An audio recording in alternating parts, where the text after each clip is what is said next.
अगर आप ये कहानी रात में, सर्दी के मौसम में और अकेले सुन रहे हैं तो एक बात याद रखिए, हर दस्तक बाहर से नहीं आती, कुछ आवाजें सीधे आपके भीतर जागती हैं। चंदनपुर, जहां सर्दी सांस लेती थी। चंदनपुर गांव नक्शे में तो बस एक छोटा सा नाम था, लेकिन वहां की रातें किसी जिंदा चीज की तरह चलती फिरती थीं।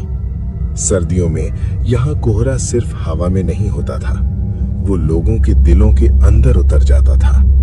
शाम ढलते ही गांव की गलियों में अजीब सी खामोशी फैल जाती। बुजुर्ग कहते थे, इस गांव में रात को अगर सब कुछ बहुत ज्यादा शांत लगे तो समझ लेना कुछ जाग चुका है। हरदेव सिंह पिछले 15 साल से चंदनपुर का सरपंच था।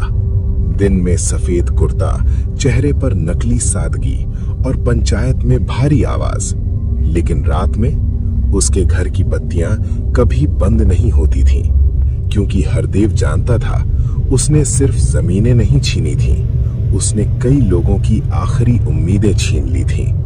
और उम्मीद मरती है तो कुछ न कुछ जरूर लौटता है। मंगलू, जिसकी मौत अधूरी रह गई। मंगलू गांव का सबसे सीधा मजदूर था, न पढ़ा लिखा न चालाक। उसके पास सिर्फ एक छोटी सी जमीन थी और उसकी बूढ़ी माँ, लेकिन वही जमीन हरदेव सिंह को चाहिए थी। एक रात मंगलू को पंचायत भवन बुलाया गया। अंगूठा लगा दे, वरना तुझे इस गांव में रहने नहीं देंगे। मंगलू ने मना कर दिया। वही उसकी सबसे बड़ी गलती थी। वो रात जब ठंड ने इंसान को निगल लिया, उसी रात मंगलू को गांव के बाहर खुले मैदान में छोड़ दिया गया। न आग, न कोई सहारा। कोहरा इतना घना था कि उसकी अपनी सांस उसे डराने लगी। गांव वालों ने बाद में बताया, उस रात मैदान से किसी के रोने की आवाज आ रही थी, लेकिन किसी ने दरवाजा नहीं खोला। सुबह जब सूरज निकला तो मंगलू का शरीर मिला।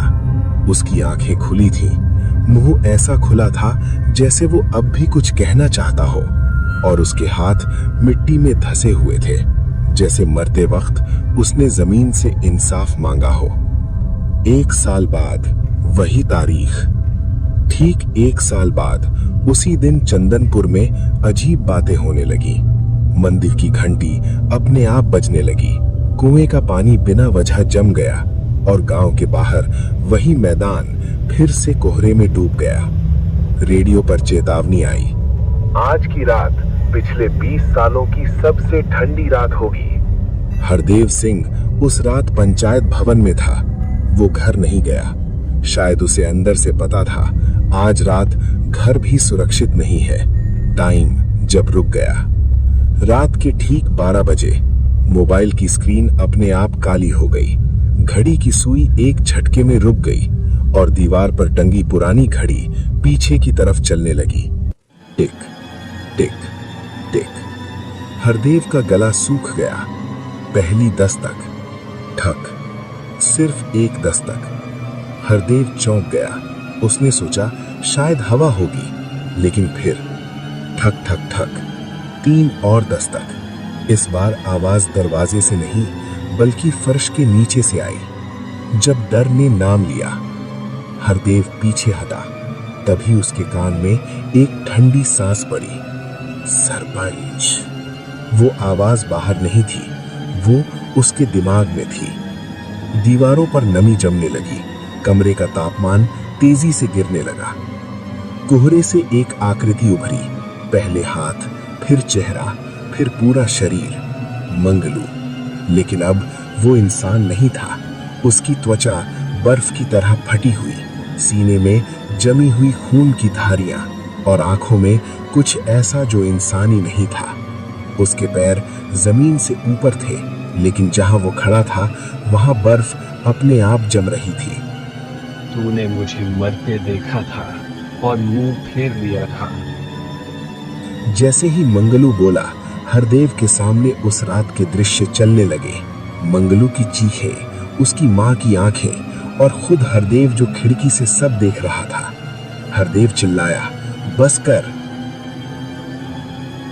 मंगलू ने हरदेव के माथे को छुआ और उसी पल हरदेव की सांस चलती रही, दिल धड़कता रहा, लेकिन शरीर पत्थर की तरह जम गया।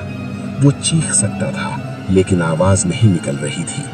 अब वो जिंदा था लेकिन कैद। सुबह जब सच खुला, सुबह गांव वाले पंचायत भवन पहुंचे। हरदेव कुर्सी पर बैठा था, आंखें खुली, चेहरा नीला और शरीर बर्फ जैसा ठंडा। डॉक्टर ने कहा, ये जिंदा है लेकिन इसका दिमाग अब कहीं और है। दीवार पर खून से लिखा था, हर सर्दी हिसाब होगा। आज भी जब चंदनपुर में सर्दी बढ़ती है, पंचायत भवन से 4 दस्तकें आती हैं और लोग कहते हैं, अगर किसी रात आपने जवाब दे दिया तो अगली कहानी आपकी होगी।